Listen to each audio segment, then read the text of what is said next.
Muy buenos días, bienvenidos a Encuentro con Julio Villagrán.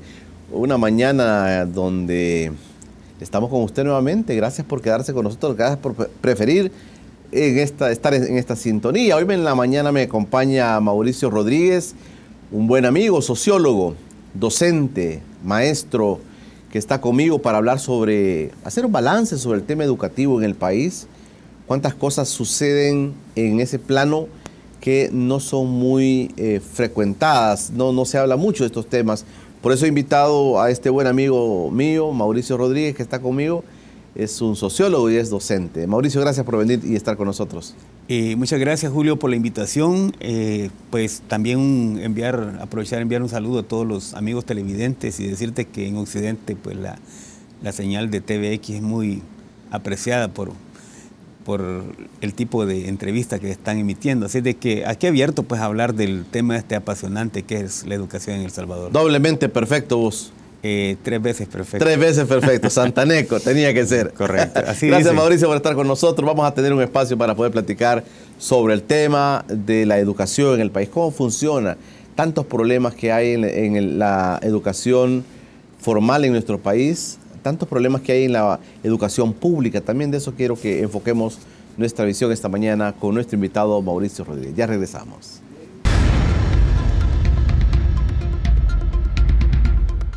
Estamos de regreso en el Encuentro con Julio Villagrán. Gracias por preferir quedarse con nosotros. Hoy me acompaña en el estudio Mauricio Rodríguez. Es un sociólogo, es docente, es un maestro en la zona de Santa Ana. También, usted lo conoce, también fue diputado en su momento, hace algunos años, pero hoy está haciendo un trabajo académico muy fuerte, Mauricio. Mauricio, yo quiero comenzar preguntándote un poco, haciendo el balance del tema educativo. Muchos invitados a este espacio acá han dicho que en el plano educativo, en la educación de nuestro país, que poco hemos avanzado. Dicen, no tenemos un plan realmente que nos proyecte a construir un niño, un joven para los nuevos tiempos. Estamos estancados, han dicho algunos en este espacio. ¿Cómo ves tú este tema para comenzar? Bueno, yo creo, Julio, de que con el respeto que me merecen las autoridades de educación, pero hay cosas que los que estamos viendo desde la barda tenemos que decirlas, por el bien, pues, obviamente, de nuestro país, de nuestros alumnos, de cualquier nivel educativo. Y una de las situaciones que más afecta es que realmente no se tiene una política que se le dé seguimiento de gobierno a gobierno. Aquí todos conocemos pues los famosos 20 años del gobierno de Arena, que ellos tenían un plan ya definido que era el plan 2021, y obviamente cuando llega la izquierda, en este caso el FMLN, al poder, retoman algunos elementos y le agregan otros, que ellos le han llamado el Plan Social Educativo Vamos a la Escuela, que ha sido como la oferta pedagógica, la carta curricular a la educación salvadoreña. Y que en ellos pues lo que se destaca son los famosos programas sociales, que está orientado a la dotación de calzado, uniformes, útiles escolares y el famoso vaso de leche. Todo esto tiene un significado especial, es decir, la educación aquí y en cualquier país del mundo es cara, es una inversión. Y la inversión obviamente los resultados se tendrán que ver en el futuro, en el tiempo. ¿A cuánto tiempo? Pues eso las políticas mismas tendrán que dictarlo. Aquí hay indicadores educativos que son sujetos de análisis por diferentes fuentes de pensamiento del país. Mira, Mauricio, el nivel público y el nivel privado, ¿cómo es el balance, digamos, en la educación nacional? Tanto público como privado. ¿Cómo se balancea esto? Bueno, vamos a decir que a pesar de que la política educativa es una sola, y la ley que rige al sistema público también rige al sistema privado, los estándares de calidad son diferentes. Muy a pesar de que en el sector privado el docente no es bien remunerado, hay que decirlo con suma franqueza, pero ahí el docente como que rinde más que en el sector público. Entonces, acá nosotros esa prueba, esa afirmación, nosotros la conocemos cuando tenemos los resultados al final de la tarea, ¿verdad? Cuando se mide la famosa PAES.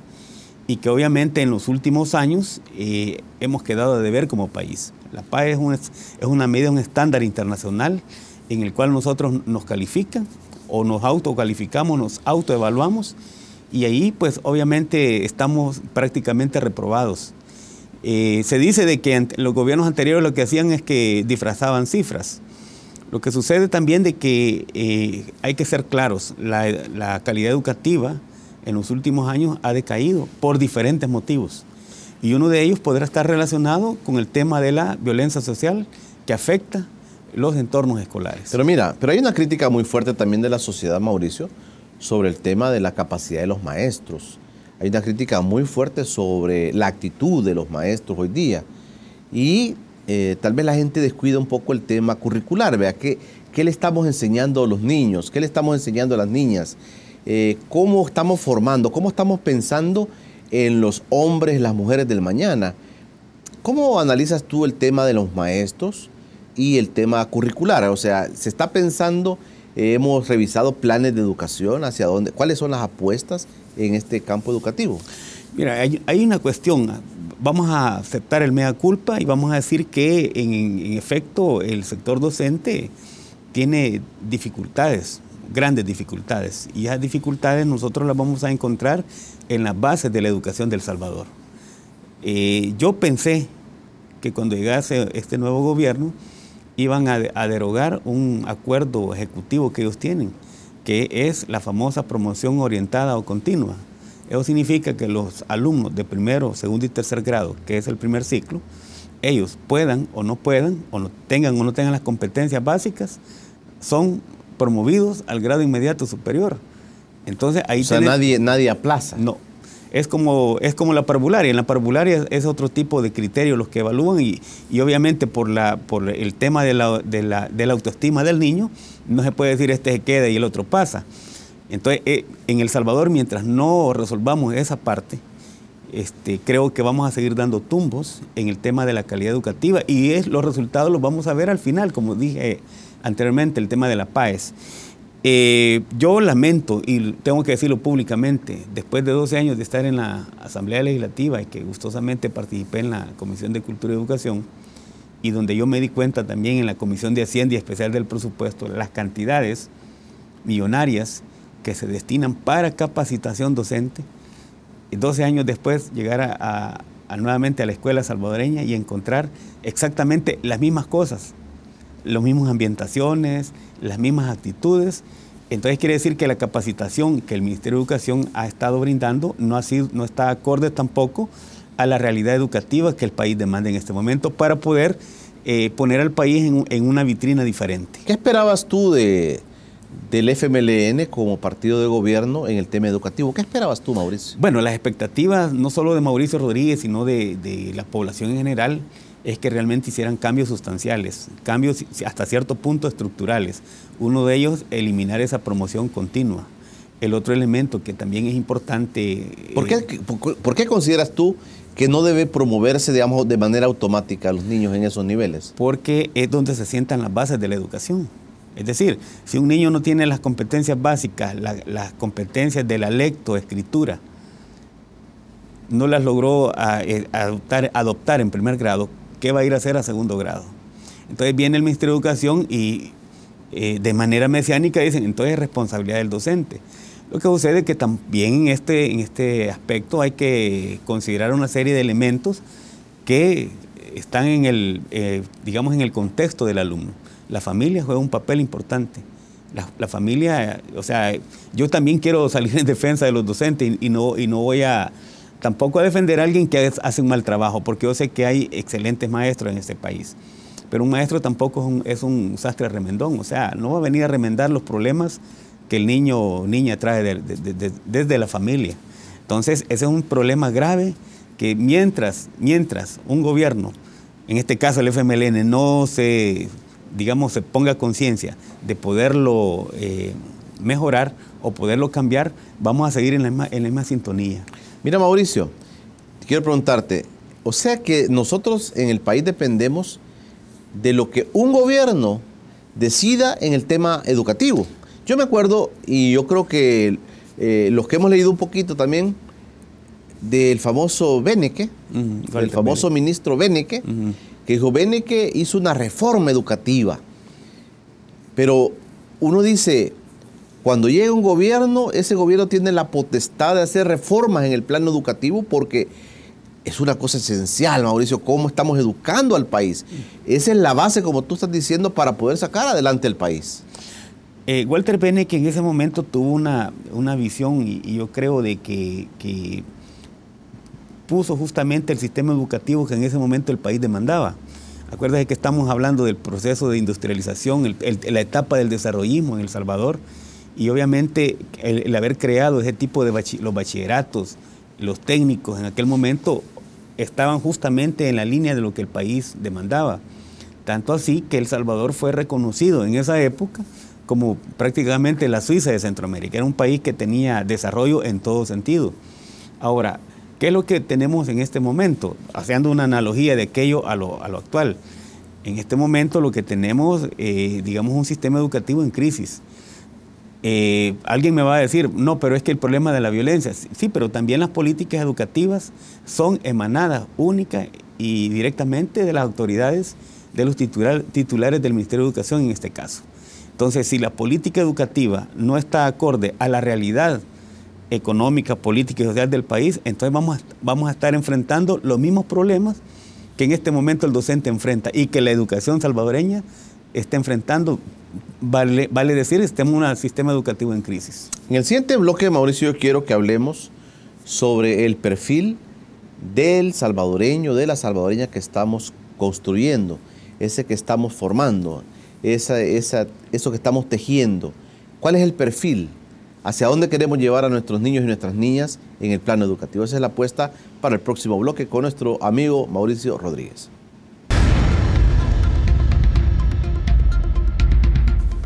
Gracias por quedarse en el encuentro con Julio Villagrán esta mañana, platicando con Mauricio Rodríguez, sociólogo, docente, maestro de escuelas. Trabajaste en escuelas rurales, ¿verdad? He estado en todo. Has estado en todo, Mauricio, tiene esa experiencia. Mauricio, ¿qué perfil es el que estamos haciendo del salvadoreño, de la salvadoreña, que pasa por todas las aulas? ¿Qué tipo de formación le estamos dando? ¿Para qué estamos preparando a las nuevas generaciones, Mauricio? Bueno, aquí hay que verlo desde dos perspectivas, desde el punto de vista legal y desde el punto de vista real. Desde el punto de vista de la legalidad, pues ahí están las grandes apuestas en la Ley General de Educación, donde dice que se quiere un ente crítico, propositivo, adaptado al mundo de la globalización, etcétera. Eso es lo que se dice en el papel, ¿verdad? Teóricamente. Teóricamente, ese es el punto de vista legal. Ahora, desde el punto de vista real, es otra situación.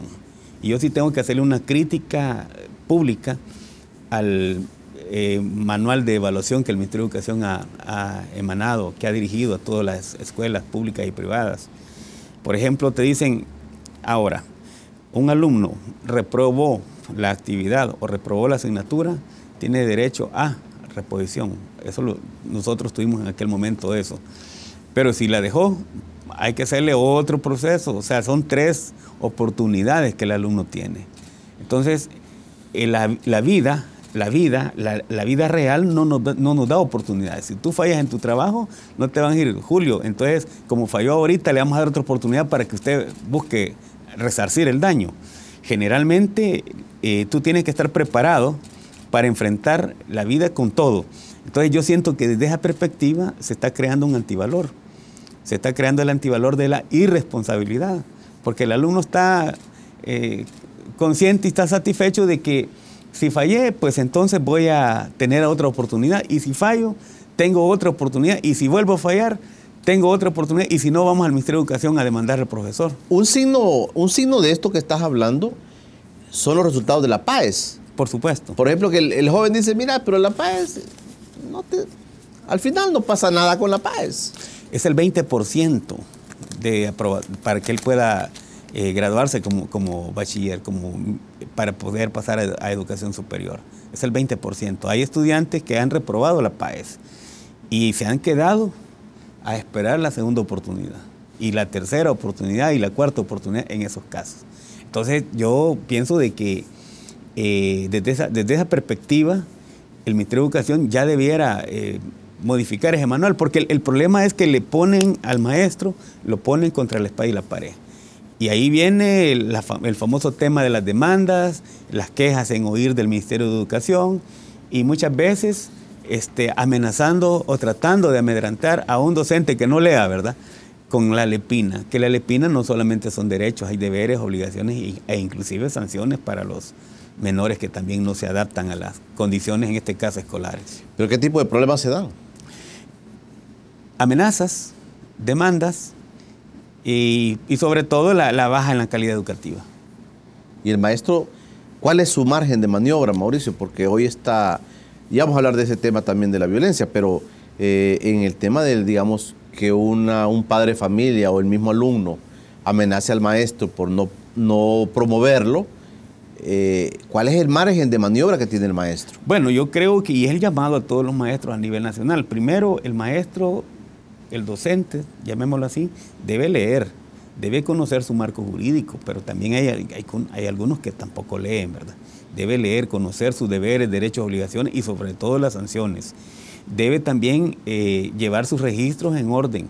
Es decir, si a mí alguien va a venir a recriminarme porque un alumno está reprobado y tengo todo el registro y todas las pruebas que se le han hecho y el alumno ni fu ni fa, entonces obviamente el Ministerio de Educación no va a venir de manera violenta a violentar básicamente mis derechos como trabajador de la educación. Entonces el llamado es ese, a mantener en orden y llevar un registro al dedillo de todos los procesos que se hacen de evaluación con los estudiantes. Yo quería regresar al tema, Mauricio, de los programas sociales. Tú como maestro, pero también te quiero preguntar, ¿cómo están viendo los gremios de maestros? ¿Cómo está viendo el sector magisterial el tema de los programas sociales implementados en las escuelas? ¿Ustedes qué evaluación sacan de esto? ¿Creen que sí es bueno, pero realmente no alivia, digamos, algunas necesidades de la población estudiantil? ¿O ustedes sí creen que es bueno y se le debería apostar un poco más? Bueno, aquí hablar de gremios es como sinónimo de hablar de sindicatos y yo estoy exento de ese tipo de ese esquema. Sí te puedo hablar como docente y sí te puedo decir que los programas sociales en este momento realmente no están cumpliendo el papel que debieron haber cumplido después de casi 10 años de aplicación. Es decir, los niveles de deserción, ausentismo, repitencia y extraedad siguen latentes y aún se han agudizado en los últimos años. Entonces, yo creo que los programas sociales pueden funcionar en este país bajo un esquema, bajo el esquema de la focalización, porque no son todos los alumnos los que realmente... Me van a decir, la pobreza está generalizada, sí, pero yo te puedo poner ejemplos de escuelas rurales donde los alumnos llegan los padres a traer los uniformes, todo lo que le dan, pero no lo utilizan, porque viven de remesa. Mauricio, designorarnos, ¿qué se le da a un niño de una escuela pública en este momento? ¿Qué es obligatorio que se le dé al alumno? Aparte del derecho al acceso a la educación, de la buena atención, lo básico que el Ministerio de Educación da, que es la dotación de calzado, de 2 uniformes al año y de su paquete escolar. Y por supuesto el programa de alimentación y vaso de leche. Eso es lo que se demanda en este momento. Sí. ¿En tema de cuotas? No, eso está regulado. De acuerdo a las normativas que emana el Ministerio de Educación, es completamente prohibido establecer cuotas al interior de los centros escolares. Precisamente por eso el Ministerio de Educación hace unas transferencias, unos bonos para operación y funcionamiento de los centros escolares, para que puedan comprar pues la logística que se requiere para el funcionamiento de las escuelas. Y estos signos que tú has mencionado, que a pesar de todos estos incentivos que puedan ser para el estudiante y sus padres, se ven cosas todavía como la repitencia, que vienen y repiten el grado, el ausentismo, la deserción escolar. ¿Cómo se puede evaluar esto? ¿En qué contexto se puede evaluar esto? Lo que sucede es lo siguiente, estos indicadores educativos que deberían de agregarse otros, que ahora viene también el tema del embarazo adolescente, que ahora también viene el tema de la violencia dentro de los centros escolares, yo puedo decir de que la gran apuesta en aquel momento, lo repito una vez más, era disminuir, o sea, que ya no hubiese niños repitentes, que ya no hubiese jóvenes alumnos en extraedad, que no hubiese alumnos desertando, que no hubiese alumnos que falten, que es el ausentismo. Pero la verdad es que los indicadores en los últimos años se han agudizado, pero todo tiene que ver con un entorno, y es el entorno de la violencia social que impera y que demanda pues, una atención diferente en los centros escolares. Acercarnos a esa realidad, Mauricio.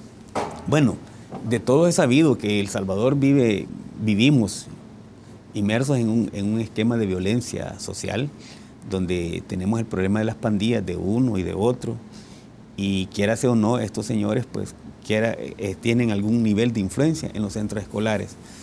Yo no sé realmente si algunos directores por temor, o algunos directores por afinidad, o algunos, hablo de directores, muchas veces no toman cartas en el asunto. También creo que está en riesgo pues, la vida de muchas personas. Había denuncias de que en promedio estaba asesinando un docente por mes, el año pasado o antepasado. Esa situación, quieras o no, afecta directamente el entorno escolar, y maestros amenazados, maestros extorsionados, pagando renta. Entonces, quieras o no, ese es un ambiente que como que no es muy propicio para sobrellevar lo que nosotros llamamos de una educación con calidad en El Salvador. Decía una maestra en el municipio de Cuscatancingo, me contaba que es increíble el nivel de presencia de grupos delincuenciales o maras en los mismos centros, y que inclusive los alumnos están bien involucrados. Algunos alumnos están involucrados como, digamos, como los voceros dentro del ámbito de la escuela, hacia afuera y hacia esos líderes. Hay una situación que nosotros no vamos a esconder. Se acaba de dar el caso de un docente víctima de amenaza. Reporta el caso porque hay un protocolo para poder tratar de salir de esa situación. Tiene que ir este docente que está amenazado, tiene que ir a la fiscalía a presentar una denuncia. Está poniéndose una bala en el pecho prácticamente. El Ministerio de Educación, al darse cuenta y ya certificada la información, lo sacan del centro escolar y le ofrecen alternativas para que pueda movilizarse a otro lugar donde pueda tener algún nivel de seguridad. El problema de adentro de las escuelas también es cierto eso, de que hay jóvenes ahí que realmente no creo que su objetivo sea llegar a estudiar. Yo creo que más bien tienen otras motivaciones. Pero también hay un gran error que están cometiendo los señores jueces de vigilancia penitenciaria. En el caso de muchachos que cumpliendo penas, los mandan a las escuelas a hacer ese cumplimiento de pena fuera de la cárcel. ¿Pasa eso?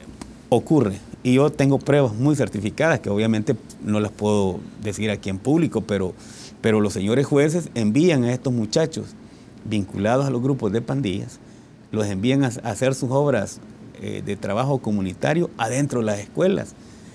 ¿Qué puede decir un director si lleva una orden de un juez? No le puede decir no te acepto. Si no lo acepta, ya tiene problemas con el de la pandilla. Si no lo acepta, tiene problemas también con el juez. Si no lo acepta, tiene problemas con educación. Entonces, esos son los grandes errores que en este momento están cometiendo. Vamos a ir platicando de esto, Mauricio. Me interesa ver cómo está interfiriendo el tema de la violencia generalizada, sobre todo pandilleril, en los centros escolares. Esa es la apuesta para el próximo bloque con Mauricio Rodríguez.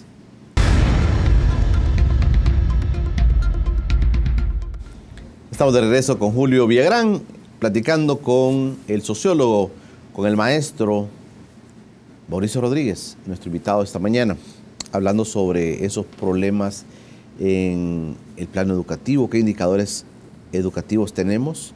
La violencia ha inundado las escuelas públicas, los centros públicos, quizá de manera más fuerte, y hay algunas consecuencias de esto y que de alguna manera están frenando el proceso educativo, Mauricio. Correcto. Eso obviamente no crea un ambiente idóneo para la educación. O sea, un maestro que está siendo víctima de amenazas de una o de otra forma, obviamente no va a rendir al 100%. el alumno que llega a la escuela y que no quiere involucrarse con este tipo de personas y que está recibiendo algún nivel de presión, tiene dos opciones. Uno, se desalinea del sistema que se está implementando del centro escolar, o simplemente se deserta. En las estadísticas mensuales que cada profesor debe entregar a las direcciones de las escuelas, debe reflejar ahí si un alumno ya no está. Eran 30, hoy son 28. ¿Qué pasó con los dos? Ya dejaron de llegar. Manifestó el padre de familia que se lo llevaba para otra parte. ¿Por qué razón? Solamente lo llevamos. El padre de familia, cuando son por cuestiones sumamente delicadas, generalmente no lo reporta.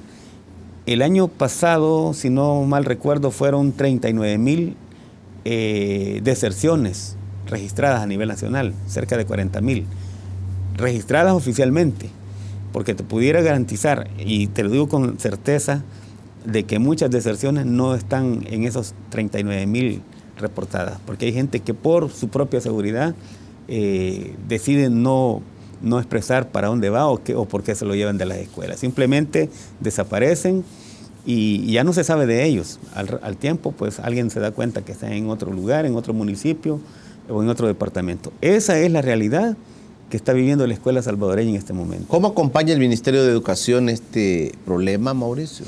Bueno, yo creo que el Ministerio de Educación no tiene en este momento quizás un esquema de cómo tratar este tipo de situaciones, porque este caso de este docente que fue víctima de amenaza, le aplicaron el mismo procedimiento que cualquier docente que se mueve por cualquier otro motivo. Si un docente que se mueve por tema de amenazas, debería tener, así como existe un régimen de protección especial de parte de la Fiscalía, debería también tener un tratamiento especial de parte del Ministerio de Educación. ¿Cuesta que se mueva un maestro cuando es amenazado? No es que cueste, cuesta el hecho de que tenga que ir a decir a la Fiscalía quién lo está amenazando. Y ese sí es un problema grave. Entonces muchos de ellos que deciden mejor callarse o pagar lo que tienen que pagar, o muchos de ellos hasta han ofrendado sus vidas. ¿Y ser permisivo? ¿El maestro es muy permisivo con este tema en las escuelas? En algunos casos, por su seguridad, creo que lo están haciendo. Entonces, convivir, digamos, en un ambiente donde el Ministerio de Educación no te va a acompañar, convivir en un ambiente donde la única solución que encuentran es enviar unos 2, 3 soldados y unos 2 agentes de la policía, a la larga, ellos, los que están involucrados en los temas de delincuencia, están adentro de la escuela. No van a delinquir en el momento que ven a la seguridad ahí, pero sí, en cualquier momento van a delinquir.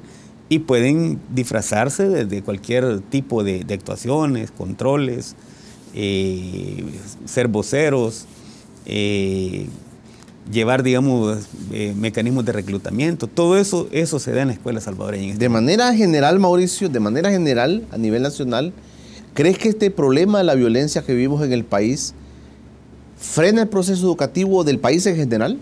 Frena el proceso educativo en forma general. Más que el sector público, más que el sector privado, perdón, al sector público. El sector público es el que se ve más amenazado.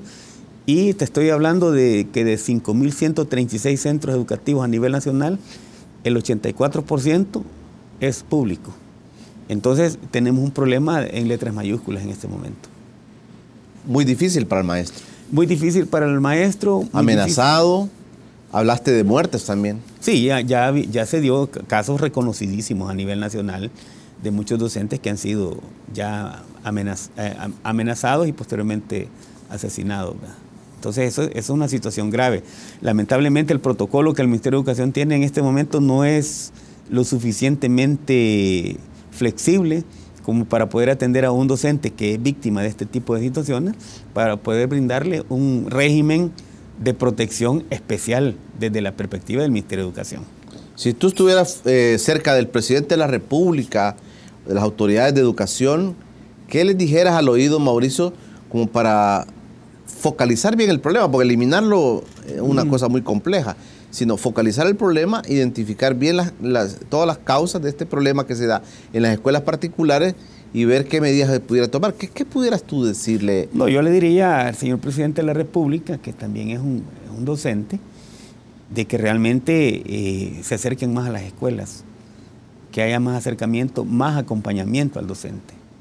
Hablo de acompañamiento, no hablo de supervisión, porque la supervisión siempre la hacen, y la fiscalización.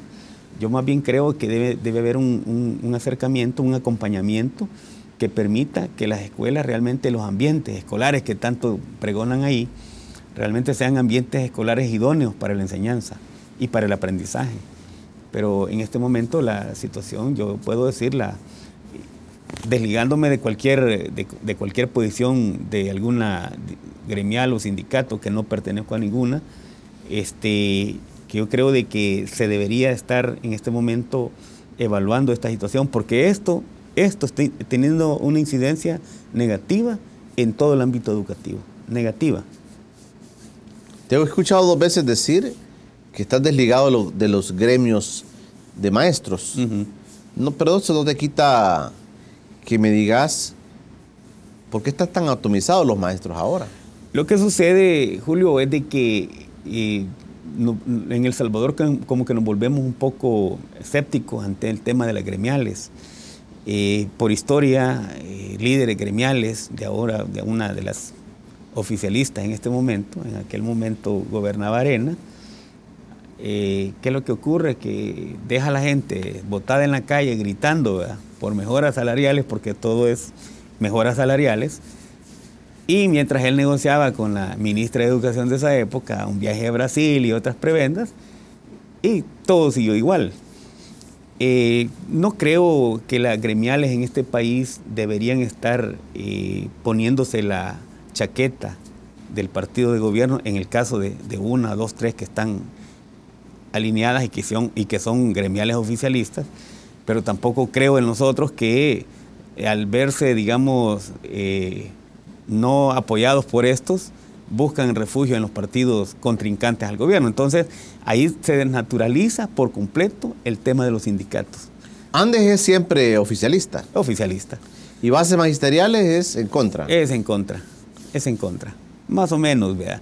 Ahí las negociaciones pues van diciendo lo contrario muchas veces, pero Andes 21 de junio sí es una entidad oficialista, y que su secretario general, yo se lo digo a don Montano, a veces pareciera ser un vocero más del Ministerio de Educación, cuando que una gremial, un sindicato, por su naturaleza propia, debe responder única y exclusivamente a sus agremiados. ¿Y qué han descuidado de los agremiados? Bueno, yo creo de que una de las cosas que debiera estarse trabajando desde la perspectiva de los sindicatos, en este caso de educación o gremiales de educación, no solamente es el tema del retiro digno, que dicho sea de paso, es algo que tu servidor inició con un grupo de personas que querían retirarse en aquel momento. Ahora todos abanderan el tema, ¿verdad? El tema de no solamente el retiro digno, no solo el tema salarial. O sea, hay otras cosas que el docente necesita. Por ejemplo, realmente adaptarse, reacondicionarse o actualizarse en sus conocimientos. Yo admiro gremiales como los médicos y otros, que los ingenieros, ellos son gremios que se reúnen para actualizar sus conocimientos. Acá lamentablemente en el sector educativo pareciera ser que el lenguaje bonito, que le gusta escuchar a la gente, vamos a luchar por mejorarle las condiciones salariales. Y ahí va la gente caminando, cosa que nunca se va a dar, o si se da, pues ya la historia nos ha dicho cómo que se maneja eso a nivel nacional, con incrementos que realmente no corresponden a la realidad económica del país. Vamos a hablar, Mauricio, en el siguiente bloque, en el último, sobre el tema del Ministerio de Educación. Cómo los maestros ven al Ministerio de Educación en este momento. ¿Cuál es esa relación, esas deficiencias que existen? ¿Qué tan cerca o qué tan lejos, como dijo Mauricio, se sienten los maestros del Ministerio de Educación y de sus funcionarios? Esa es la propuesta para el siguiente bloque. Ya regresamos.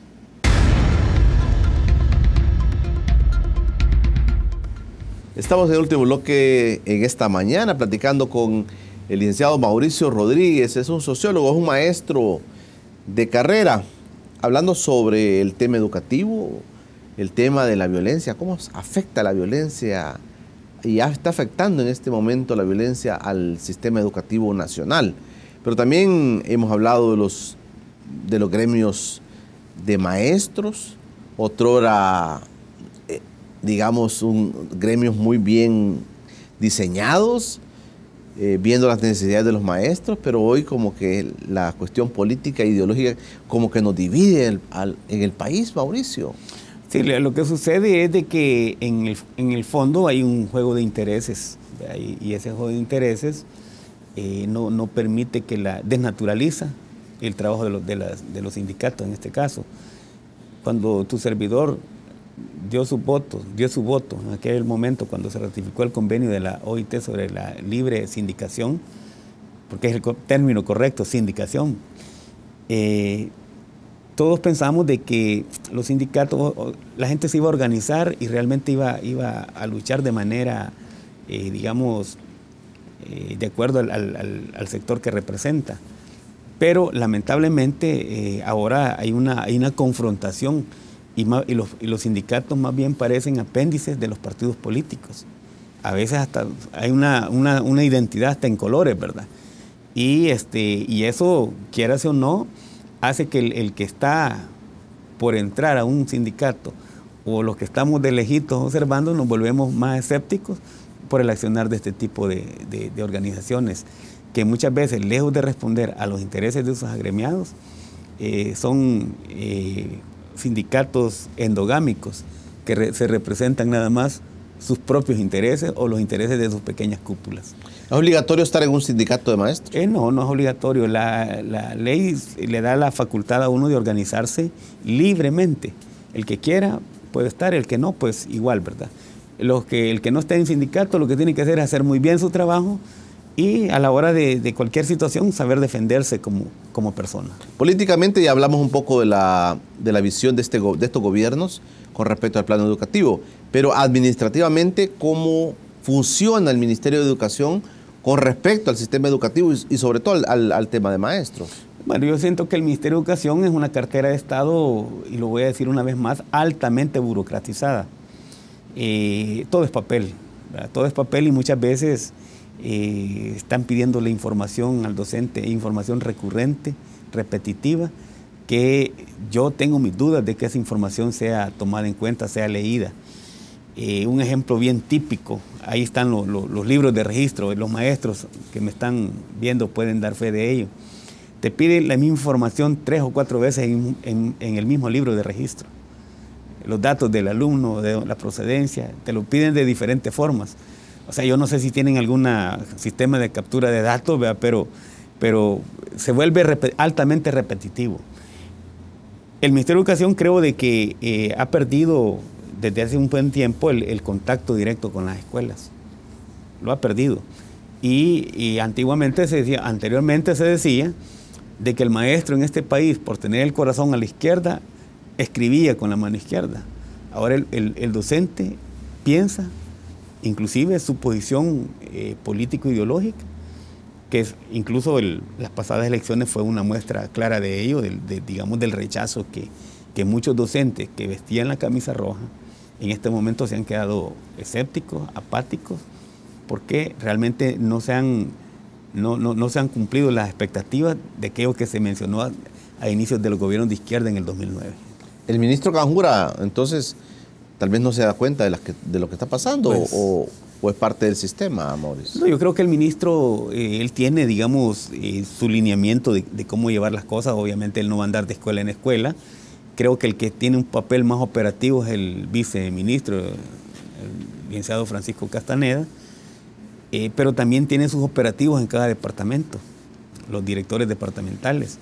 Y ahí hay mucha tela que cortar. En el caso de los directores departamentales, hay cosas que yo creo que el ministro y el viceministro o no se dan cuenta o sean el del ojo pacho, pero hay muchas cuestiones anormales que no deberían de darse. Por ejemplo, el hecho de estar enviando, y que eso genera un problema en las escuelas. Que venga un director departamental y diga, quiero que me nombren, mira, director, quiero que me nombres a esta persona como interina, por ejemplo, o quiero que me le des un sobresueldo a esta otra persona, sobrepasando sobre las facultades de los consejos directivos escolares, que son la máxima autoridad en los centros escolares. Pero muchas veces por la afiliación político-partidaria, hay directores que ceden a ese tipo de presiones.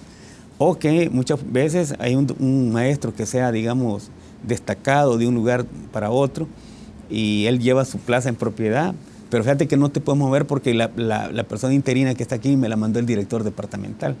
Cosas como esas se dan y eso genera, digamos, una apatía, genera, digamos, una posición de resistencia ante las actuales autoridades del Ministerio de Educación. Los recursos con los que cuentan las escuelas siempre serán insuficientes, pero digamos que son adecuados los niveles de recursos que se le otorgan a las escuelas públicas, Mauricio. Bueno, vamos a decir de que en este momento hay una cantidad de escuelas que cuentan con aulas informáticas. Yo creo que cargo un dato por acá, pero no es para todas las escuelas. Aquello que se habló de un niño, una computadora, realmente no está satisfecho en un 100%. Vamos a decir de que son 5.136 centros escolares a nivel nacional. Aula informática, de estos 5.136, solamente el 30% cuentan con aula informática. Entonces, pues, vamos a decir que la expectativa esta que se armó de tener un niño una computadora, de desarrollar la tecnología de la tecnología de punta, no se ha cumplido. Es pobre eso. Es pobre. Aparte de que los ordenadores, las computadoras que se han enviado, muchas de ellas, sus programas están bastante ya desfasados y generalmente sirven para niños de los primeros años para que puedan jugar o entretenerse, alguna actividad lúdica. Pero ya para desarrollar tecnología no están capacitadas para eso. Viéndolo de lejos uno decía, bueno, este es un buen avance, que los niños tengan una computadora, que por lo menos la puedan tener ahí y usarla en lugares donde decía jamás iba a llegar una computadora. Hay escuelas donde se dicen 5 niños por una computadora, porque como no dan abasto, hay hasta 3, 4, hasta 5 niños en un aparato. Está bien, pero lo que sí quiero decir es de que los programas no están acordes y digamos a la tecnología que nosotros deberíamos estar promocionando. Es decir, cuando el cipote llega a la universidad, se va a encontrar con una situación diferente. Se va a estudiar arquitectura, una serie de programas extremadamente avanzados, y si estuvo anclado en aquello que le enseñaron en la escuela, va a tener serias dificultades. Y eso, hoy me lo testeaba una reconocida docente de la Universidad de El Salvador, me decía, mencione eso, que cómo nos llegan los estudiantes a la Universidad de El Salvador, a la universidad en este caso, con altos niveles de deficiencia en todo sentido. Hay deuda legislativa, Mauricio, y te lo digo como exdiputado que sos. ¿Hay deuda legislativa en materia de educación? Yo no quisiera ser pedante con mi respuesta, pero cuando yo estuve ahí, una de las cosas que yo siempre critiqué es que la Comisión de Cultura y Educación solamente se ha quedado a una cosa, y se lo digo con respeto a mis ex colegas, ¿verdad? Es el hecho de que la Comisión de Cultura y Educación simplemente sirve para estar emitiendo reconocimiento de todo tipo, de todo sabor y color. Las reformas a la ley de la carrera docente, ahí están guardando el sueño de los justos. Se contrató consultores, tanto nacionales como extranjeros. Se hizo todos los estudios, pero las reformas ahí están. Entonces, en el ámbito educativo, sí hay una deuda legislativa. Se aprobó en una ocasión, a petición de la exdiputada Lorena Peña, la ley de cultura, ¿verdad? Pensé yo que por ese hecho político íbamos a tener, digamos, un margen de movilidad para poder pedir, miren, vamos a aprobar la ley de cultura, pero también aprobemos esto, que también afecta directamente en este momento a las escuelas, pero no. Entonces, desde mi punto de vista, y lo digo categóricamente y con el mayor respeto y el cariño a mis ex colegas diputados, sí, realmente hay en la Comisión de Cultura y Educación, que es la que tiene que ver esto, sí tiene una deuda grandísima y ya de muchos años. ¿Qué recomendarías a la nueva Asamblea Legislativa en el tema educativo? Que dejen de dar tanto reconocimiento, pero que se metan a otros temas interesantes, importantes para el país. ¿Qué recomendarías tú, Mauricio? Bueno, en la primera reunión que se hace de las comisiones, el presidente tiene que definir la agenda, las prioridades que se van a llevar a cabo.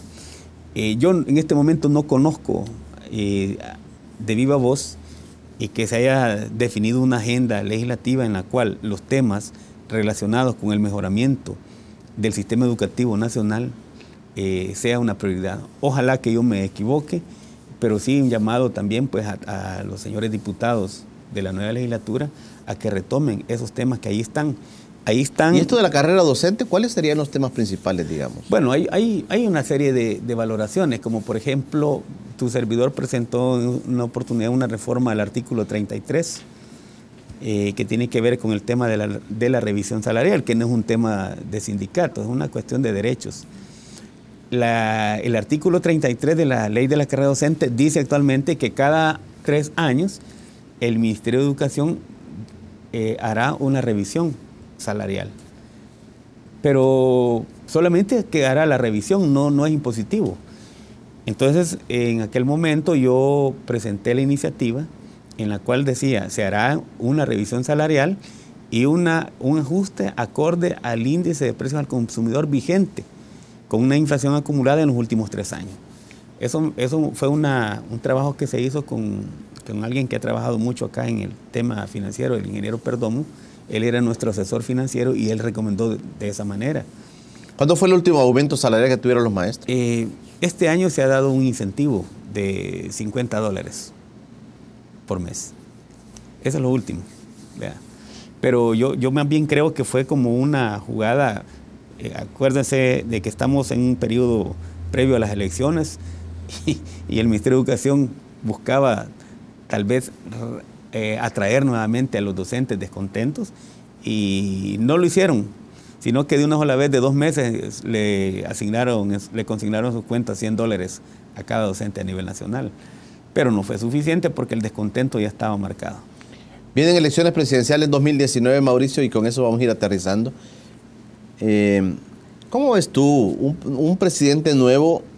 ¿En qué debería fijar su mirada? Porque a veces decimos los planes de los candidatos a presidente y ya siendo presidente son como tú decías, teóricos, son marcos teóricos que están ahí, que se quedan ahí y muchas veces ni se tocan. Pero ¿qué retos crees tú que como país, y ante la situación de tener un nuevo presidente el otro año, qué retos así de manera muy general debe tener el país y ese nuevo presidente? En primer lugar, hacer una revisión general de las políticas públicas en diferentes áreas, el ramo económico, político y social, obviamente destacando y manteniendo pues lo positivo, que si hay algo de positivo para el país, reajustando lo que haya que reajustar y descartando lo que no ha servido. Estamos en las próximas elecciones en un paradigma un poco inusual, un partido de izquierda que todavía no logra, digamos, cuajar o encantar a sus simpatizantes, bueno, militantes obviamente, ¿verdad? Pero los simpatizantes están por ahí a la expectativa. Por el otro lado, el Partido Arena, ya tienen un candidato ungido, pero también tenemos el fenómeno del movimiento Nuevas Ideas. Y sobre esto yo quiero hacer una valoración, Julio, si me lo permiten. En aquel momento el movimiento Unidad jugó un papel importante en esas elecciones. El movimiento Unidad, el papel que desempeñó fue romper los votos de un partido para que pasara a otro, y así fue. Lograron romper al Partido Arena en su aritmética legislativa, pero también afectó ese 11% que sacó el señor Tony Saca, que no le llegaron al Partido Arena. En este momento tenemos un movimiento Nuevas Ideas y yo no quisiera adelantarme a los hechos, pero a todas luces el calendario electoral es complicado para ellos y yo pudiera decirte de que el movimiento Nuevas Ideas también está jugando un papel importante en el rompimiento de los votos a la izquierda, facilitándole la llegada al poder nuevamente, al Ejecutivo, a la derecha. Perfecto, Mauricio, quiero agradecerte que hayas venido con nosotros. Saludos para todos los maestros, ¿verdad?, que están muy conscientes del rol, y yo creo que el país debe estar consciente de la situación que viven los maestros. Gracias por venir con nosotros. Muchas gracias, Julio, y siempre agradecido por la invitación y siempre abierto pues, a cualquier otra convocatoria. Perfecto, también quiero recordarles que el maestro Mauricio Rodríguez También tendrá su columna de opinión en nuestro periódico digital Informa TVX. Ahí va a encontrar la opinión de nuestro amigo Mauricio Rodríguez sobre el tema educativo. Será hasta la próxima. Pasen todos un feliz día.